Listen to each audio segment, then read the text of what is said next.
ವಿಪಕ್ಷಗಳ ನಿದ್ದೆಗೆಡಿಸಿದ ದೀದಿಯ big master plan. Mamata ಬೇಗಂನ ಮುಂದಿನ ನಡೆಗೇನು? ಬಂಗಾಳದಲ್ಲಿ ಬಟಾ ಬಯಲಾಯಿತು ಅಸಲಿ ಸ್ಕೆಚ್. ಬಂಗಾಳದ ರಣಾಂಗಣದಲ್ಲಿ ಚಾಣಾಕ್ಷ ನಾಯಕಿಯ ಹೊಸ ದಾಳ. ನಮಸ್ಕಾರ ವೀಕ್ಷಕರೇ. ರಾಜಕಾರಣದಲ್ಲಿ ವಿರೋಧಿಗಳು ನಿಮ್ಮನ್ನ ಯಾವ ಹೆಸರಿನಿಂದ ಕರೀತಾರೆ ಅನ್ನೋದರ ಮೇಲೆ ನಿಮ್ಮ ರಾಜಕೀಯ ಭವಿಷ್ಯದ ಅಡಿಪಾಯ ನಿಂತಿರತ್ತೆ. ಮಮತಾ ಬ್ಯಾನರ್ಜಿ ಮುಖ್ಯಮಂತ್ರಿಯಾಗಿ ಅಂದರೆ ಪಶ್ಚಿಮ ಬಂಗಾಳದ ಮುಖ್ಯಮಂತ್ರಿ ಮಮತಾ ಬ್ಯಾನರ್ಜಿ ಅವರ ಕಟ್ಟ ವಿರೋಧಿಗಳು, ವಿಶೇಷವಾಗಿ ಬಿಜೆಪಿ ನಾಯಕರು ಅವರನ್ನು ಮಮತಾ ಬೇಗಂ ಅಂತ ಕರೀತಾಗಿದ್ರು. ಈ ಪದದ ಹಿಂದೆ ಒಂದು ಬಹುದೊಡ್ಡ ರಾಜಕೀಯ ಆರೋಪ ಅಡಗಿದೆ. ಮಮತಾ ಬ್ಯಾನರ್ಜಿ ಅವರು ಕೇವಲ ಒಂದು ನಿರ್ದಿಷ್ಟ ಅಲ್ಪಸಂಖ್ಯಾತ ಸಮುದಾಯವನ್ನು ಓಲೈಕೆ ಮಾಡ್ತಾರೆ, ಅವರ ಪರವಾಗಿ ಮಾತ್ರ ನಿಂತ್ಕೊಳ್ತಾರೆ, ಅವರ ವೋಟ್ ಬ್ಯಾಂಕ್ ಆಗಿ ತುಷ್ಟೀಕರಣದ ರಾಜಕಾರಣ ಮಾಡ್ತಾರೆ, ಬಹುಸಂಖ್ಯಾತ ಹಿಂದೂಗಳ ಭಾವನೆಗಳಿಗೆ ಬೆಲೆ ಕೊಡೋದಿಲ್ಲ ಅನ್ನೋದು ವಿರೋಧ ಪಕ್ಷಗಳ ನೇರ ಹಾಗೂ ಕಠಿಣ ಆರೋಪ. ಒಂದೆಡೆ ಭ್ರಷ್ಟಾಚಾರದ ಸಾಲು ಸಾಲು ಹಗರಣಗಳು, ಇನ್ನೊಂದೆಡೆ ಸಂದೇಶ್ ಖಾಲಿ ಅಂತಹ ದೌರ್ಜನ್ಯದ ಪ್ರಕರಣಗಳು, ಮತ್ತೊಂದೆಡೆ ಸ್ವಂತ ಪಕ್ಷದ ಶಾಸಕರ ಬಂಡಾಯ. ಇವೆಲ್ಲದರ ನಡುವೆ 2026ರ ವಿಧಾನಸಭಾ ಚುನಾವಣೆಯ ಬಹುದೊಡ್ಡ ಸೋಲು. ಇಷ್ಟೆಲ್ಲ ಬಿಕ್ಕಟ್ಟುಗಳ ಸುಳಿಯಲ್ಲಿ ಸಿಕ್ಕಾಕಿಕೊಂಡು ಒದ್ದಾಡ್ತಾ ಇರುವ ಬಂಗಾಳದ ಆಡಳಿತಗಾರ್ತಿ ಮಮತಾ ಬೇಗಂ ಮೌನವಾಗಿದ್ದಾರಾ? ಖಂಡಿತ ಇಲ್ಲ ವೀಕ್ಷಕರೇ. ಮಮತಾ ಬ್ಯಾನರ್ಜಿ ಅವರು ಅಷ್ಟು ಸುಲಭವಾಗಿ ಶರಣಾಗುವ ನಾಯಕಿಯಲ್ಲ.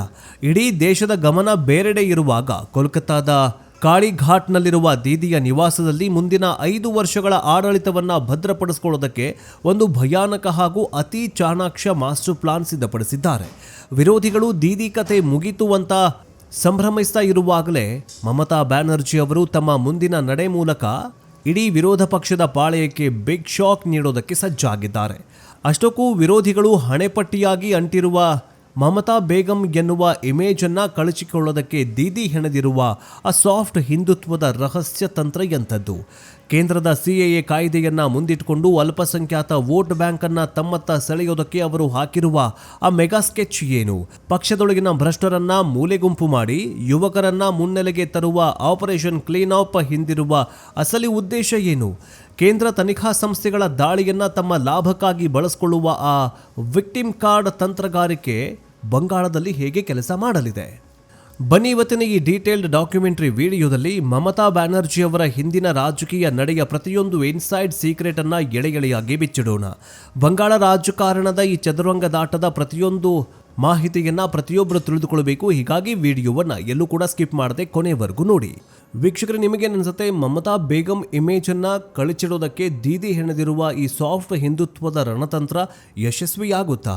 ಭ್ರಷ್ಟಾಚಾರದ ಕಳಂಕ ಹೊತ್ತಿರುವ ಹಳೆಯ ನಾಯಕರನ್ನ ಕಿತ್ತಾಕಿ ಯುವಕರಿಗೆ ಮಣೆ ಹಾಕುವ ದೀದಿಯ ನಿರ್ಧಾರ ಟಿಎಂಸಿಗೆ ಹೊಸ ಜೀವ ತುಂಬಿದಂತಾಗತ್ತಾ? ಮುಂಬರೋ ಚುನಾವಣೆಗಳಲ್ಲಿ ಮಮತಾ ಬ್ಯಾನರ್ಜಿ ಅವರ ಈ master plan, master stroke work out ಆಗುತ್ತೆ ಅಂತ ನಿಮ್ಗನ್ಸುತ್ತಾ? ನಿಮ್ಮ ಅತ್ಯಂತ ನಿಖರವಾದ ಮತ್ತು ಪ್ರಾಮಾಣಿಕವಾದ ಅನಿಸಿಕೆಗಳನ್ನು ಕಮೆಂಟ್ ಬಾಕ್ಸ್ನಲ್ಲಿ ತಪ್ಪದೆ ತಿಳಿಸಿ.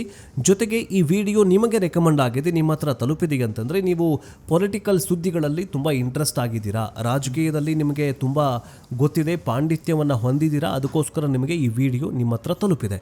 ಹೀಗಾಗಿ ವಿಡಿಯೋವನ್ನು ಪೂರ್ತಿಯಾಗಿ ನೋಡಿ, ಜೊತೆಗೆ ನಿಮ್ಮ ಫ್ರೆಂಡ್ಸ್ ಫ್ಯಾಮಿಲಿಗೂ ಕೂಡ ಶೇರ್ ಮಾಡಿ. ಈ ಬಂಗಾಳ ರಾಜಕಾರಣದ ಇನ್ಸೈಡ್ ಸೀಕ್ರೆಟ್ ಅನ್ನ ಬಿಚ್ಚಿಡುವ ಸ್ಫೋಟಕ ರಿಪೋರ್ಟ್ ಪ್ರತಿಯೊಬ್ಬರಿಗೂ ತಲುಪುವಂತೆ ಜಾಗೃತಿ ಮೂಡಿಸುವ ನಿಟ್ಟಿನಲ್ಲಿ ಈ ವಿಡಿಯೋವನ್ನು ನಿಮ್ಮ ವಾಟ್ಸ್ಆಪ್ ಮತ್ತು ಫೇಸ್ಬುಕ್ ಗ್ರೂಪ್ಗಳಲ್ಲಿ ಮರೆಯದೆ ಶೇರ್ ಮಾಡಿ. ಜೊತೆಗೆ ನೀವಿನ್ನೂ ನಮ್ಮ ಯೂಟ್ಯೂಬ್ ಚಾನಲ್ ಅನ್ನ ಸಬ್ಸ್ಕ್ರೈಬ್ ಮಾಡ್ಕೊಂಡಿಲ್ಲ ಅಂತಂದ್ರೆ ಈ ಕೂಡಲೇ ಸಬ್ಸ್ಕ್ರೈಬ್ ಮಾಡ್ಕೊಳ್ಳಿ. ಯಾಕಂತಂದ್ರೆ ನಾವು ಹಾಕೋ ವಿಡಿಯೋ ಫಸ್ಟ್ ಮೊದಲು ನಿಮಗೆ ತಲುಪುತ್ತೆ.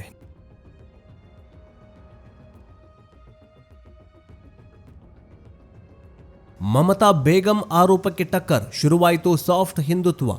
ವೀಕ್ಷಕರೇ, ಮಮತಾ ಬ್ಯಾನರ್ಜಿ ಅವರ ಹಿಂದಿನ ಅತ್ಯಂತ ಪ್ರಮುಖ ನಡೆ ಅಂತಂದರೆ ತಮ್ಮ ಇಮೇಜ್ ಬದಲಾವಣೆ.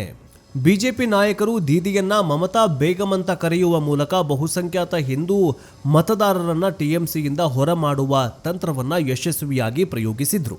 ರಾಮನವಮಿ ಮೆರವಣಿಗೆಗಳ ಮೇಲಿನ ನಿರ್ಬಂಧಗಳು, ದುರ್ಗಾ ಪೂಜೆಯ ವಿಸರ್ಜನೆಗೆ ಹಾಕಿದ್ದ ಷರತ್ತುಗಳು ವಿಪಕ್ಷಗಳ ಕೈಗೆ ಬಹುದೊಡ್ಡ ಅಸ್ತ್ರವಾಗಿ ನೀಡಲಾಗಿದ್ರು. ಯಾರು ನೀಡಿದ್ರು? ಮಮತಾ ಬ್ಯಾನರ್ಜಿ ಅವರೇ ನೀಡಿದ್ರು.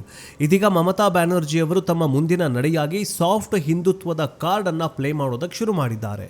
ಇತ್ತೀಚಿನ ದಿನಗಳಲ್ಲಿ ದೀದಿ ಎಲ್ಲೆಲ್ಲಿ ಸಾರ್ವಜನಿಕ ಸಭೆಗಳಿಗೆ ಹೋದ್ರೂ ವೇದಿಕೆಯ ಮೇಲೆ ಚಂಡಿ ಪಾಠ ಮಾಡೋದು, ಹಿಂದೂ ದೇವಾಲಯಗಳಿಗೆ ಭೇಟಿ ನೀಡೋದು ಮತ್ತು ಪುರೋಹಿತರಿಗೆ ಮಾಸಾಶನ ನೀಡುವ ಯೋಜನೆಯನ್ನ ಘೋಷಿಸೋದು, ಅವರಿಗೆ ಮನವರಿಕೆ ಮಾಡೋದು, ನಾನು ಕೂಡ ಹಿಂದೂ ಬ್ರಾಹ್ಮಣ ಮಹಿಳೆ, ನನ್ನ ಹಿಂದೂ ಧರ್ಮವನ್ನ ಯಾರಿಂದಲೂ ಕಲಿಯೋದಕ್ಕೆ ಅಗತ್ಯವಿಲ್ಲ, ಹೀಗೆ ನೇರವಾಗಿ ಹೇಳೋ ಮೂಲಕ ಬಹುಸಂಖ್ಯಾತರ ಮತ ಬ್ಯಾಂಕ್ ಕುಸಿಯದಂತೆ ತಡೆಯಲು ಭಾರಿ ದೊಡ್ಡ ರಕ್ಷಣಾ ಗೋಡೆಯನ್ನು ನಿರ್ಮಿಸಿಕೊಳ್ತಾ ಇದ್ದಾರೆ.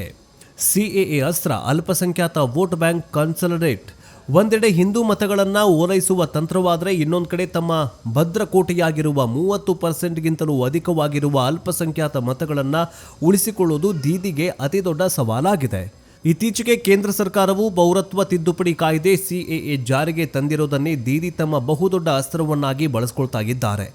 ಬಂಗಾಳದಲ್ಲಿ ಸಿಎಎ ಮತ್ತು ಎನ್ಆರ್ಸಿ ಜಾರಿಗೆ ತರಲು ನಾನೇ ಯಾವುದೇ ಕಾರಣಕ್ಕೂ ಬಿಡೋದಿಲ್ಲ, ಇದು ನಿಮ್ಮನ್ನ ದೇಶದಿಂದ ಹೊರಹಾಕುವ ಷಡ್ಯಂತ್ರ ಅಂತ ಅಲ್ಪಸಂಖ್ಯಾತ ಸಮುದಾಯಗಳಿಗೆ ನೇರ ಸಂದೇಶ ರವಾನಿಸ್ತಾ ಇದ್ದಾರೆ. ಈ ಮೂಲಕ ಮಮತಾ ಬ್ಯಾನರ್ಜಿ ಅವರು ಒಂದು ಕಲ್ಲಿನಲ್ಲಿ 2 ಹಕ್ಕಿ ಹೊಡೆಯುವ ತಂತ್ರ ರೂಪಿಸ್ತಾ ಇದ್ದಾರೆ. ಎಡಪಕ್ಷಗಳು ಅರ್ಥಾತ್ ಸಿಪಿಐಎಂ ಮತ್ತು ಕಾಂಗ್ರೆಸ್ ಕಡೆಗೆ ಮುಖ ಮಾಡಬಹುದಾಗಿದ್ದ ಅಲ್ಪಸಂಖ್ಯಾತ ಮತಗಳು ಸಂಪೂರ್ಣವಾಗಿ ಟಿಎಂಸಿ ಬುಟ್ಟಿಗೆ ಬೀಳುವಂತೆ ಮಾಡೋದು ದೀದಿಯ ಮುಂದಿನ ಅತಿದೊಡ್ಡ ಮಾಸ್ಟರ್ ಸ್ಟ್ರೋಕ್ ಆಗಿದೆ. ಆಪರೇಷನ್ ಕ್ಲೀನ್ ಅಪ್, ಭ್ರಷ್ಟರಿಗೆ ಗೇಟ್ ಪಾಸ್ ನೀಡಲು ಸ್ಕೆಚ್. ದೀದಿಯ ಆಡಳಿತಕ್ಕೆ ಅತಿದೊಡ್ಡ ಕಳಂಕ ತಂದಿರುವುದು ಅವರದೇ ಪಕ್ಷದ ನಾಯಕರು ಮಾಡಿರುವ ಭ್ರಷ್ಟಾಚಾರದ ಹಗರಣಗಳು. ಶಿಕ್ಷಕರ ನೇಮಕಾತಿ, ಕಲ್ಲಿದ್ದಲು ದಂಧೆ ಮತ್ತು ರೇಷನ್ ಸ್ಕ್ಯಾಮ್ಗಳು ಟಿಎಂಸಿ ಇಮೇಜ್ ಅನ್ನ ಪಾತಾಳಕ್ಕೆ ಕುಸಿಯುವಂತೆ ಮಾಡಿದ್ದಾವೆ. ತಮ್ಮ ಮುಂದಿನ ನಡೆಯಾಗಿ ಮಮತಾ ಬ್ಯಾನರ್ಜಿ ಅವರು ತಮ್ಮ ಅಳಿಯ ಅಭಿಷೇಕ್ ಬ್ಯಾನರ್ಜಿ ಅವರ ನೇತೃತ್ವದಲ್ಲಿ ನಬೋ ಜೋವಾರ್ ಎನ್ನುವಂತಹ ಆಪರೇಷನ್ ಶುರು ಮಾಡಲಿದ್ದಾರೆ. ಅಂದರೆ ಮುಂಬರುವ ಚುನಾವಣೆಗಳಲ್ಲಿ ಭ್ರಷ್ಟಾಚಾರದ ಆರೋಪ ಹೊತ್ತಿರುವ ಹಿರಿಯ ಶಾಸಕರು ಮತ್ತು ನಾಯಕರಿಗೆ ನಿರ್ದಾಕ್ಷಿಣ್ಯವಾಗಿ ಟಿಕೆಟ್ ನಿರಾಕರಿಸುವುದು, ಅವರ ಜಾಗದಲ್ಲಿ ವಿದ್ಯಾವಂತರು, ಯುವಕರು ಮತ್ತು ಕ್ಲೀನ್ ಇಮೇಜ್ ಇರುವ ಹೊಸ ಮುಖಗಳನ್ನು ಕಣಕ್ಕಿಳಿಸುವ ಬೃಹತ್ ಯೋಜನೆಯನ್ನ ದೀದಿ ಸಿದ್ಧಪಡಿಸ್ತಾ ಇದ್ದಾರೆ. ಈ ಮೂಲಕ ಭ್ರಷ್ಟಾಚಾರವನ್ನು ನಾನು ಸಹಿಸೋದಿಲ್ಲ ಎನ್ನುವ ಸಂದೇಶವನ್ನು ಜನತೆಗೆ ರವಾನಿಸಿ ಆಡಳಿತ ವಿರೋಧಿ ಅಲೆಯ ಪ್ರಭಾವವನ್ನು ಕಡಿಮೆ ಮಾಡುವುದು ಮಮತಾ ಬ್ಯಾನರ್ಜಿ ಅವರ ಮುಂದಿನ ಅತಿದೊಡ್ಡ ಚಾಣಾಕ್ಷ ನಡೆಯಾಗಿದೆ. ಮಹಿಳೆಯರೇ ದೀದಿಯ ಅಂತಿಮ ಬ್ರಹ್ಮಾಸ್ತ್ರ, ಲಕ್ಷ್ಮೀ ಭಂಡಾರ್ ಮ್ಯಾಜಿಕ್. ವೀಕ್ಷಕರೇ, ಮಮತಾ ಬ್ಯಾನರ್ಜಿ ಅವರ ಬಳಿ ಇರುವ ಅತಿದೊಡ್ಡ ಮತ್ತು ಅಜೇಯ ಬ್ರಹ್ಮಾಸ್ತ್ರ ಅಂತಂದರೆ ಅದು ಬಂಗಾಳದ ಮಹಿಳಾ ಮತದಾರರು. ಯುವಕರು ಉದ್ಯೋಗ ಇಲ್ಲದೆ ಆಕ್ರೋಶಗೊಳ್ಳಬಹುದು, ವಿರೋಧ ಪಕ್ಷಗಳು ಭ್ರಷ್ಟಾಚಾರದ ಆರೋಪ ಮಾಡಬಹುದು, ಆದರೆ ಗ್ರಾಮೀಣ ಭಾಗದ ಮಹಿಳೆಯರು ಇಂದಿಗೂ ದೀದಿಯ ಪರವಾಗಿ ನಿಲ್ಲೋದಕ್ಕೆ ಒಂದು ಪ್ರಮುಖ ಕಾರಣ ಆಗಿದೆ. ಅದುವೇ ಲಕ್ಷ್ಮೀ ಭಂಡಾರ್ ಯೋಜನೆ. ಪ್ರತಿ ತಿಂಗಳು ಮಹಿಳೆಯರ ಖಾತೆಗೆ ನೇರವಾಗಿ ಹಣ ಜಮಾವಣೆ ಮಾಡುವಂತಹ ಅಂದರೆ ಹಣ ಹಾಕುವಂತಹ ಯೋಜನೆ ಬಂಗಾಳದಲ್ಲಿ ದೊಡ್ಡ ಕ್ರಾಂತಿಯನ್ನೇ ಸೃಷ್ಟಿ ಮಾಡಿತು. ಸಂದೇಶ್ ಖಾಲಿ ವಿವಾದದ ನಂತರ ಮಹಿಳೆಯರ ಆಕ್ರೋಶ ಹೆಚ್ಚಾಗಿದ್ದರೂ ಮಮತಾ ಬ್ಯಾನರ್ಜಿ ಅವರು ತಮ್ಮ ಮುಂದಿನ ನಡೆಯಾಗಿ ಯೋಜನೆಯ ಮೊತ್ತವನ್ನು ಗಣನೀಯವಾಗಿ ಹೆಚ್ಚಿಸಿ ಜನರಿಗೆ ಮನದಟ್ಟು ಮಾಡುವ ಕಾರ್ಯವನ್ನು ಮಾಡಲಿದ್ದಾರೆ. ವಿಕ್ಟಿಮ್ ಕಾರ್ಡ್ ಪ್ಲೇ, ಬೆಂಗಾಲಿ ಅಸ್ಮಿತೆಯ ಹೋರಾಟ.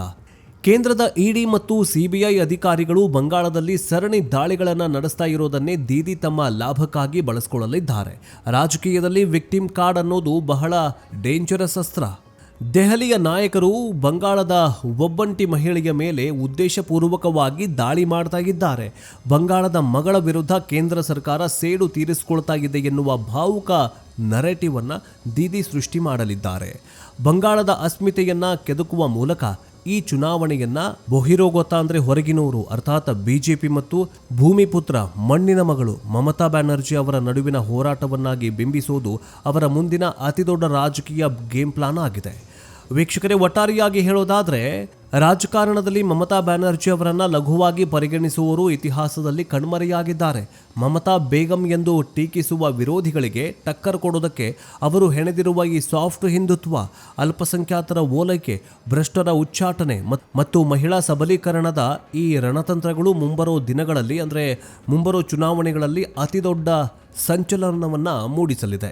ವಿರೋಧ ಪಕ್ಷದ ನಾಯಕರು ಈಗ ಆಡಳಿತ ನಡೆಸ್ತಾ ಇರುವ ಸುವೇಂದು ಅಧಿಕಾರಿಯವರು ಏನೇ ಮಾಡಿದ್ರೂ ಕೂಡ ಮಮತಾ ಬ್ಯಾನರ್ಜಿ ಅವರನ್ನು ಇಷ್ಟು ದಿನಗಳವರೆಗೆ ಅಂದರೆ 1-2 ತಿಂಗಳಾಯಿತು ಅವರು ಅಧಿಕಾರ ವಹಿಸಿಕೊಂಡು, ಇನ್ನು ಮುಂದೆ ಮಮತಾ ಬ್ಯಾನರ್ಜಿ ಅವರನ್ನಾಗಲಿ ಅಥವಾ ಈ ಟಿಎಂಸಿ ಪಕ್ಷವನ್ನಾಗಲಿ ಹಗುರವಾಗಿ ತೆಗೆದುಕೊಳ್ಳಬಾರದು.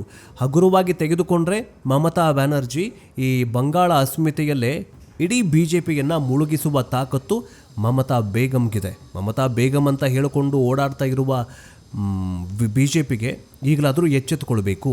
ವೀಕ್ಷಕರೇ, ನಿಮಗೇನು ಅನಿಸುತ್ತೆ? ಮಮತಾ ಬೇಗಂ ಇಮೇಜನ್ನು ಕಳಚಿಡೋದಕ್ಕೆ ದೀದಿ ಹೆಣೆದಿರುವ ಈ ಸಾಫ್ಟ್ ಹಿಂದುತ್ವದ ರಣತಂತ್ರ ಯಶಸ್ವಿಯಾಗುತ್ತಾ? ಭ್ರಷ್ಟಾಚಾರದ ಕಳಂಕ ಹೊತ್ತಿರುವ ಹಳೆಯ ನಾಯಕರನ್ನು ಕಿತ್ತಾಕಿ ಯುವಕರಿಗೆ ಮಣೆ ಹಾಕುವ ದೀದಿಯ ನಿರ್ಧಾರ ಟಿಎಂಸಿಗೆ ಹೊಸ ಜೀವ ತುಂಬಿದಂತಾಗತ್ತಾ? ಮುಂಬರೋ ಚುನಾವಣೆಗಳಲ್ಲಿ ಮಮತಾ ಬ್ಯಾನರ್ಜಿ ಅವರ ಈ master plan, master stroke work out ಆಗುತ್ತೆ ಅಂತ ನಿಮ್ಗನ್ಸುತ್ತಾ? ನಿಮ್ಮ ಅತ್ಯಂತ ನಿಖರವಾದ ಮತ್ತು ಪ್ರಾಮಾಣಿಕವಾದ ಅನಿಸಿಕೆಗಳನ್ನು ಕಮೆಂಟ್ ಬಾಕ್ಸ್ನಲ್ಲಿ ತಪ್ಪದೆ ತಿಳಿಸಿ. ಜೊತೆಗೆ ಈ ವಿಡಿಯೋ ನಿಮಗೆ ರೆಕಮೆಂಡ್ ಆಗಿದೆ, ನಿಮ್ಮ ಹತ್ರ ತಲುಪಿದೆ ಅಂತಂದರೆ ನೀವು ಪೊಲಿಟಿಕಲ್ ಸುದ್ದಿಗಳಲ್ಲಿ ತುಂಬ ಇಂಟ್ರೆಸ್ಟ್ ಆಗಿದ್ದೀರಾ, ರಾಜಕೀಯದಲ್ಲಿ ನಿಮಗೆ ತುಂಬ ಗೊತ್ತಿದೆ, ಪಾಂಡಿತ್ಯವನ್ನು ಹೊಂದಿದ್ದೀರಾ, ಅದಕ್ಕೋಸ್ಕರ ನಿಮಗೆ ಈ ವಿಡಿಯೋ ನಿಮ್ಮ ಹತ್ರ ತಲುಪಿದೆ. ಹೀಗಾಗಿ ವಿಡಿಯೋವನ್ನು ಪೂರ್ತಿಯಾಗಿ ನೋಡಿ, ಜೊತೆಗೆ ನಿಮ್ಮ ಫ್ರೆಂಡ್ಸ್ ಫ್ಯಾಮಿಲಿಗೂ ಕೂಡ ಶೇರ್ ಮಾಡಿ.